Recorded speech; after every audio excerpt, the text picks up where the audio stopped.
granddaughters abandon their grandfather in a terrible nursing home. He escapes and, upon reaching a church, makes an emotional plea to God. A true miracle happens. George, a 75-year-old man, had always led a quiet life in a small town. With a serene appearance, his gray hair and tired eyes still held a spark of life. His granddaughters, Anna and Clara, promised to take care of him, assuring him that he would never be alone. With his health failing, George was convinced by his granddaughters to move into a nursing home. They assured him that they would visit regularly and take care of his well-being. On the day of the move, Anna, trying to hide her anxiety, said, "Grandpa, you'll like the nursing home. It's a very nice place, full of people to talk to." George looked at her with a mixture of hope and apprehension, asking, "Do you promise to visit me often?" Clara, trying to appear confident, replied, "Of course, Grandpa. We would never leave you alone." George sighed, accepting his granddaughter's decision. He knew his health no longer allowed him to live alone, and trusted that the girls would keep their promise to visit him regularly. However, his heart was heavy with the thought of leaving the home where he had spent his entire life. As he prepared for the move, George felt conflicted. He didn't want to be a burden to his granddaughters, who had their own lives and responsibilities. He felt guilty for causing them trouble, while at the same time, a deep loneliness and sense of abandonment began to take hold of his heart. "Am I really becoming a burden?" he wondered as he packed his few belongings. Upon arriving at the nursing home, George looked around carefully. It was indeed beautiful, but he couldn't shake the sadness of saying goodbye to his home. His granddaughters helped him settle in and promised to return soon to visit him. "We'll be back this weekend, Grandpa," said Anna, giving him a tight hug. George smiled, but inside, he felt increasingly alone. As the days passed, he tried to get used to the new routine and make friends at the nursing home, but the longing for his family and home was a constant burden. The first days at the nursing home were lonely. George spent his time looking out the window, waiting for the promised visit from his granddaughters. Each weekend, he waited anxiously for Anna and Clara, but the days passed and they didn't show up. His heart, once full of hope, began to fill with doubt and fear. One morning, while watching the movement in the nursing home's garden, George remembered Clara's words, "We would never leave you alone." He repeated these words like a mantra, trying to find comfort in them. However, reality began to set in, and the promise seemed increasingly distant. After a few days, George began to realize the harsh reality of the nursing home. The promise of care and regular visits quickly faded. His granddaughters, Anna and Clara, never returned to see him, and when he asked the nursing home to call them, his calls went unanswered. The loneliness and abandonment weighed even more heavily on his heart. In the nursing home, George was constantly neglected. The meals were sparse and often poorly prepared. The staff's lack of attention was evident. George's basic needs, such as medication, were ignored. One day, he approached a staff member, his voice trembling, and pleaded, "Please, I need help with my medication." The staff member, without even looking at him, rudely replied, "Wait your turn, old man. We have other priorities." George felt a lump in his throat. The disdain in the staff member's words cut deep. He felt betrayed by his granddaughters and helpless. Each passing day, the deep sadness and loneliness intensified. He spent hours in his room, looking out the window, hoping to see his granddaughters walking through the nursing home gate. But this hope turned into disillusionment day after day. The other residents of the nursing home also shared their stories of abandonment and neglect. George saw himself reflected in them, each with their own battle against loneliness and neglect. How could this happen? He constantly wondered, trying to make sense of what he was experiencing. The days turned into weeks, and the sense of abandonment deepened. George couldn't understand how his granddaughters, who promised to take care of him, could have disappeared from his life so abruptly. He felt guilty, wondering if he had done something wrong to deserve such indifference. On a particularly cold morning, George felt a sharp pain in his chest. The emotional anguish seemed to manifest physically. He tried to call a staff member, but was ignored. Desperate, he got up and went to the infirmary, where he was met with disdain. "What do you want now?" asked a nurse impatiently. George, clutching his chest, replied with difficulty, "I'm feeling a strong pain. I need help." The nurse, visibly irritated, rolled her eyes and said, "Sit down and wait. I'll see what I can do." Sitting in a hard chair, George felt hot tears streaming down his face. The feeling of helplessness was overwhelming. He remembered the happy moments with his granddaughters, the laughter and the promises that he would never be alone.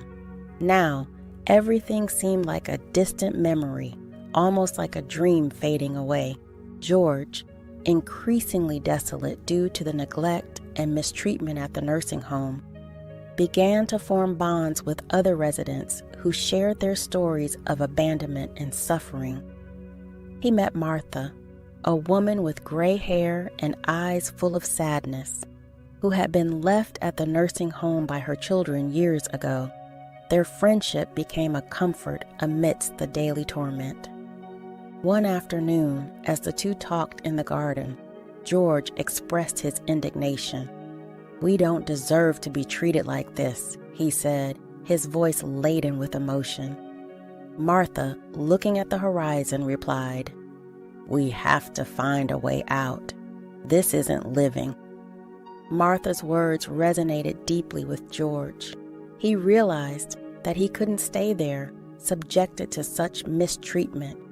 He needed to find a way to escape and regain control of his life. Over the next few days, George and Martha began planning an escape. They carefully observed the staff's movements, looking for an opportunity to leave the nursing home unnoticed. Meanwhile, other residents, seeing George's determination, started to join him.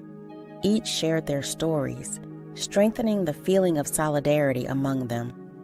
James, an elderly man with a raspy voice, recounted how his children had left him at the nursing home and never returned. Mary, a lady with a trembling gait, spoke of the pain of being forgotten by her grandchildren. Each story reinforced George's resolve to escape. "We need to be quick and discreet," George said during a secret meeting in Martha's room. "If we act together, we have a better chance of succeeding." Each day, the tension grew. The nursing home staff continued to treat them with disdain, unaware of the plan that was unfolding. Despite their fear, George and Martha remained firm in their determination. On a cold night, while everyone slept, George and Martha decided it was time to act. "Today is the day," George said, his heart pounding. Martha nodded, her eyes shining with a mixture of fear and hope. They sneaked through the dark corridors, avoiding the few staff members who patrolled at night. When they reached the exit gate, they felt a chill run down their spines. It was now or never. With trembling hands, George tried to open the lock quietly. "Hurry, George," Martha whispered, nervously glancing around. Finally, the gate opened with a slight creak. George and Martha slipped through and ran towards freedom. As they escaped, George looked at Martha and said, "We did it. We're free." George was dropped off by the kind couple in front of his old house. Anxious and hopeful, he approached the door and rang the bell. To his surprise, when the door opened, he didn't find his granddaughters, but a couple of strangers. "What are you doing in my house?" George asked, stunned, his heart racing. The new owner, a middle-aged man with a concerned expression, replied, "We bought this house. Are you all right?" George felt a mix of shock and betrayal. How could his granddaughters sell his house without his consent? He felt even more betrayed, an emptiness forming in his chest. "My granddaughters sold my house without telling me," George murmured, more to himself than to the others. Anger and pain mingled, and he felt an urgent need to understand what had happened. The couple, visibly worried about George's condition, tried to help him.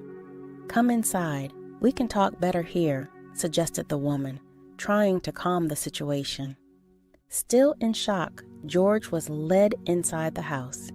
He looked around, recognizing some of the furniture and objects that had belonged to him. The reality of his situation began to settle in overwhelmingly. He felt disoriented and betrayed as the couple tried to explain that they had bought the house legally, unaware of the complicated situation. "We need to call someone," the man said, observing George's fragile state. "Do you have any relatives or friends we can contact?" Feeling increasingly unwell, George shook his head. The betrayal of his granddaughters and the loss of his home were too hard to bear all at once. Suddenly, he felt a sharp pain in his chest and began to sweat. I'm not feeling well," he said weakly. The couple sprang into action. "We'll take you to the hospital right now," the man said, grabbing the phone to call an ambulance. The woman tried to keep George awake, talking to him and holding his hand. "Stay with us, George. Help is on the way," she said, trying to hide the panic in her voice. The ambulance arrived within minutes, and George was rushed to the hospital. He was conscious but weak, feeling a mix of deep sadness and anxiety. The last thing he saw before closing his eyes was the concerned faces of the couple trying to help him. At the hospital, doctors quickly assessed his condition. His blood pressure was high, and his heart was in a delicate state. He was taken to the emergency room, where he began receiving intensive care. Even amidst the chaos, George's mind couldn't stop thinking about the betrayal he had suffered. In the hospital, George was lying in bed, trying to process everything that had happened. The feeling of betrayal by his granddaughters was overwhelming. As he recovered, a social worker came to visit him. "Mr. George, we need to talk about the sale of your house," the social worker said, her face filled with concern. "There are indications that you were deceived." George looked at her, confused and anxious. "What do you mean, deceived? What happened?" The social worker held his hand with empathy. "It seems that your granddaughters used a document you signed without reading to sell your house. Do you remember signing any papers recently?" George tried to recall, but everything was a blur in his mind. I signed some papers they said were for my well-being at the nursing home. I never imagined they were deceiving me." She sighed, showing compassion. "Unfortunately, this happens more often than it should. Many elderly people end up trusting family members who, for selfish reasons, betray them." George felt the tears rolling down his face. "They sold my house? How could they do this?" he lamented, crying. The pain of betrayal was intense, and he felt devastated. The social worker tried to comfort him. "I know it's hard, Mr. George. We'll take care of you here at the hospital and ensure you're okay." The following days were difficult. George underwent exams and treatments in the hospital while trying to process the reality of his situation. He felt trapped in a whirlwind of emotions: anger, sadness, despair. The reality of his granddaughter's betrayal was crushing, and he struggled to maintain hope. After a few days, George's condition stabilized, and the doctors decided he was ready to be discharged. The social worker returned to talk to him about the next steps. "Mr. George, your health is better now, but we need to discuss where you will go. Do you have anyone who can help you?" George shook his head negatively, feeling the weight of loneliness. "I have nowhere to go, no one to help me." She looked at him with concern. "I understand. Unfortunately, we haven't been able to locate your granddaughters. I'll arrange temporary shelter for you. We won't leave you helpless." George thanked her, but the sadness in his heart was palpable. He got up from the hospital bed, feeling fragile and uncertain about the future. Every step he took was a reminder of the betrayal he had suffered. As the social worker headed to her office to request transportation to take George to the shelter, he made an impulsive decision. Determined not to return to the nursing home or go to a shelter, he got up and, without looking back, walked out the front door of the hospital. George walked the streets, feeling lost and hopeless. The betrayal by his granddaughters and the loss of his home weighed heavily on his heart, and he struggled against the sense of despair and loneliness. Each step seemed harder than the last, and he didn't know where to go. As he walked, George spotted a local church. The lights were off, but he felt an inexplicable urge to approach. He stopped at the closed door, his eyes filling with tears. Not knowing what else to do, he knelt on the steps and began to cry out for help. "God, please help me. I'm alone, betrayed by those I trusted most. I have no more strength to go on. My granddaughters abandoned me, sold my house, and now I have nowhere to go. I feel so lost and helpless. Lord, show me a way, a reason to keep fighting. I need a miracle. I need your help now more than ever. Please don't abandon me." In the silence of the night, his words echoed around him, and George felt a brief moment of peace. Suddenly, he heard footsteps approaching. He looked up and saw a tall man with a serene appearance coming towards him. "Sir, do you need help?" asked Pastor David, approaching with compassion in his eyes. George, surprised and emotional, nodded. "Yes, I do. I have nowhere to go." Pastor David extended his hand to help George up. "Come with me. Let's talk inside the church." George followed the pastor into the church, feeling a bit more hopeful. They sat on the pews, and George told his story, from his granddaughter's betrayal to his escape from the hospital. Pastor David listened attentively, moved by George's struggle. "This is truly a trial," said Pastor David with an empathetic tone, "but you're not alone. God is with you, and we're here to help." George felt tears streaming down again, this time out of relief. "Thank you, Pastor. I was losing hope." Pastor David smiled gently. "You can stay in the small room at the back of the church. It's not much, but it's a safe place where you can rest." George accepted the offer gratefully. He felt a deep sense of peace being welcomed by the church. "Thank you so much, Pastor. I don't know how to thank you." "You don't need to thank me," said Pastor David. "Here, we help each other, and you can help us too, doing some light chores if you feel up to it." George nodded, determined to give back the kindness he was receiving. In the days that followed, he started helping with cleaning and other light tasks around the church. He felt useful again. and it brought new strength to his life.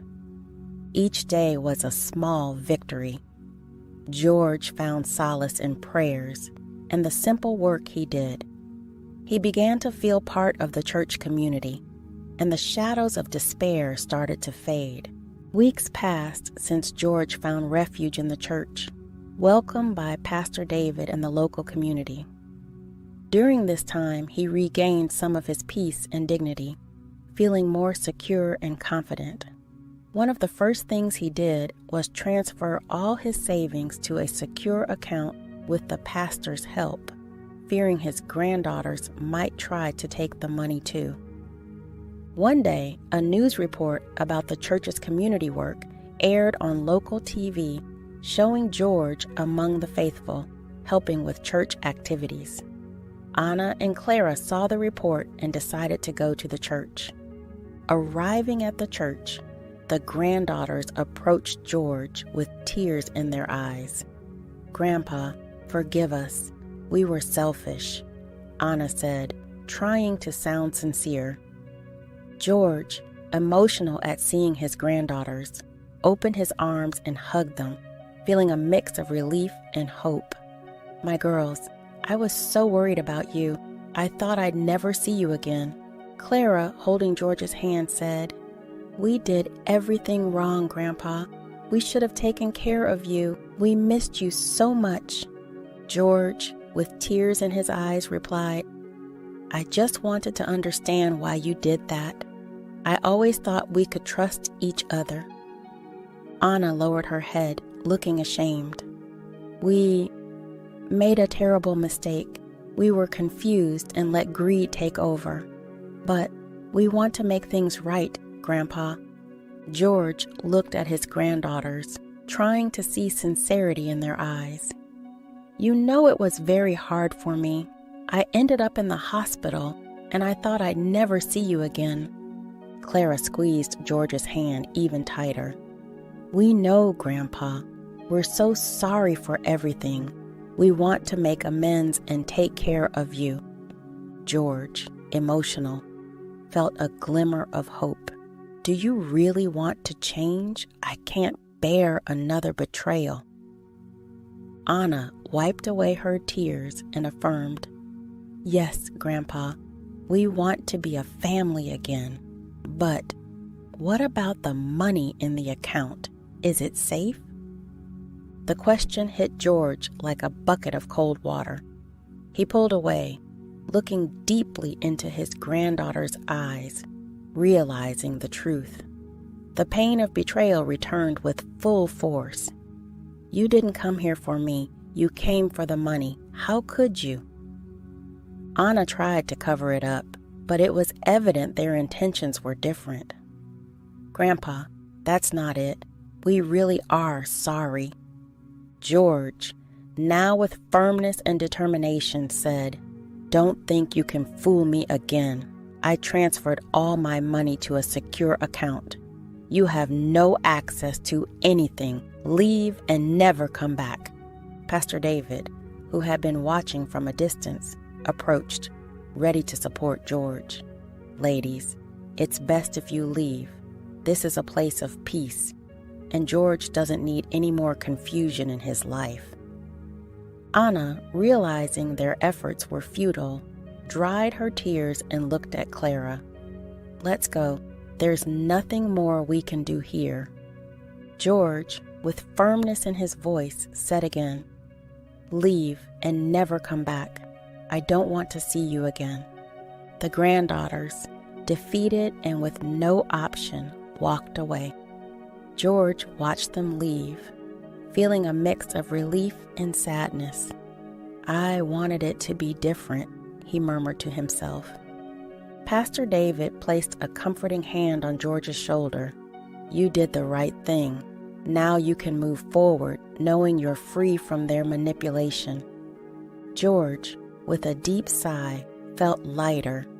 The decision to face his granddaughters and protect his future had been difficult but necessary. He knew that, with the support of the church community, he could finally find peace and rebuild his life. George could hardly believe the audacity of his granddaughters. Frustrated at not getting the money, Anna and Clara decided to take George to court, claiming he was mentally incapable of managing his finances. To make matters worse, they accused Pastor David of taking advantage of George, trying to tarnish the reputation of the only person who had extended a hand to him. The following weeks were a real nightmare for George. He felt betrayed again, now in an even more painful way.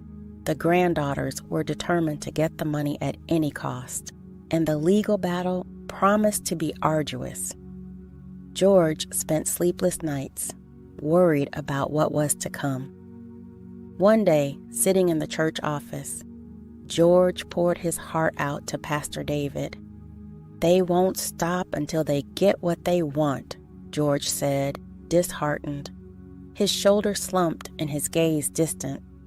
Pastor David, always calm and compassionate, placed a hand on George's shoulder. "We will fight, George. God is on our side, the side of the just. We will face this together. The Lord is my shepherd, I shall not want. Even though I walk through the valley of the shadow of death, I will fear no evil, for you are with me." With Pastor David's help, George found a lawyer willing to assist him. The lawyer, a man of integrity and experience named Michael, who was also a church member, listened attentively to George's entire story and was determined to defend his cause. "George, don't worry. We will prove that you are fully capable of managing your finances and that the accusations against Pastor David are unfounded," Michael assured with conviction. Preparations for the legal battle began. George, though still shaken, felt a new wave of hope seeing Michael's and Pastor David's commitment and dedication. They gathered documents, testimonies, and all necessary evidence to contest the granddaughters' accusations. During a meeting, Michael explained the legal strategy.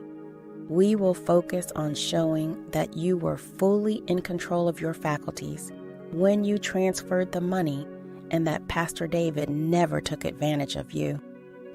We have witnesses who can confirm your good mental health and the pastor's selfless help." George, with renewed determination, thanked the lawyer. "Thank you, Michael. I don't know what I would do without you all." The day of the trial arrived. George was nervous but confident, knowing he had people by his side who believed in him. In court, Anna and Clara presented their accusations, but their words were empty, devoid of genuine concern for George's well-being. When it was George's turn to speak, he stood up and with a firm voice declared, "I am here to defend my dignity and my life. My granddaughters betrayed me, sold my house, and now want to make me seem incapable. But I am strong, and with the help of Pastor David and lawyer Michael, I am here to prove it." Michael and Pastor David presented compelling evidence, including testimonies from doctors, church members, and documents showing George's full capacity to manage his finances. The accusations against Pastor David were dismantled one by one, revealing the truth behind the granddaughters' greed. At the end of the trial, the judge delivered his verdict. George was declared fully capable of managing his finances, and the accusations against Pastor David were dismissed. The granddaughters, unable to get what they wanted, lowered their heads and began to cry. George felt his heart ache for them. George, feeling a mixture of relief and emotion, slowly stood up and asked to speak. "Your Honor, if I may, I would like to say something," George requested, his voice firm but laden with emotion. The judge nodded, granting him permission. "You may speak, Mr. George." George took a deep breath, looking around the courtroom. His granddaughters were there, their faces showing defeat and regret. Pastor David and Michael, the lawyer, watched with anticipation.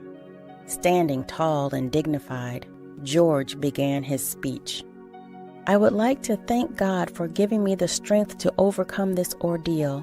In times of great difficulty, I found solace in faith, which guided and sustained me, as it is written in Romans 8:28.